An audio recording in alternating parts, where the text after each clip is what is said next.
काचे बास के बहंगी बनल लचकत जाई रहिया में सभे बरतिया दौरा लाइल छठी माई के घटिया पे।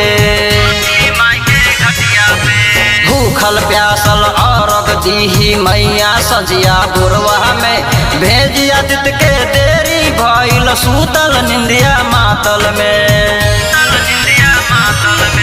दुखिया खरा भइल बाटे अरग धैले हथवा में खरा थर थर कांपे मैया दर्द भइले मतवा में। बिनती सुनी छठी मैया बिनती सुनी छठी मैया असिया हमर पूरा होई सहैया आदित्य मल रोई तोहरे खोजी होए। बिनती सुनी छठी मैया बिनती सुनी छठी मैया असिया हमर पूरा होए।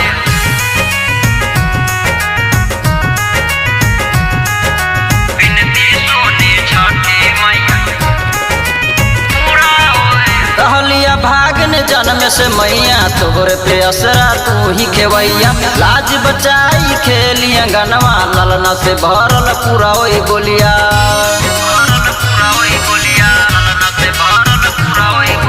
सासू मारे ताना दिन दिन ननद कहे रहबू बाज सुन के दिननत धैली के बरिया गिरे लोरवा रोई निस दिन। और अगली ही गोद भरती लाज बचाई हमरा के खारा सुहागिन सुधियाली दाग हटाई अबला के। खाली हाथ न भेजी मैया खाली हाथ न भेजी मैया अचरा पसारी खोजे न कोई। बिनती सुनी छठी मैया असिया हमर पूरा होए। बिनती सुनी छठी मैया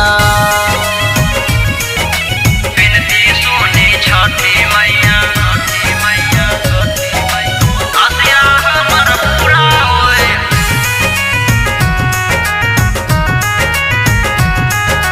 बिनती सुनी छठी मैया पूरा होए। देखली सपना है छठी मैया घर में बाटे कोई न अपना भेजले घर से बहरा सैया कहले घर में नाई बिन ललना।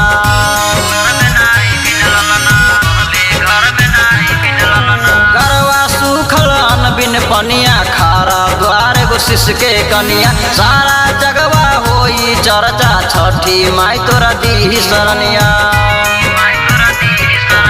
खोली अखिया भरी गोदिया बैठल कानी दुआरे में ठकुआ के लवा सुपवा चढ़ाई कितना मनाई गुबारे में।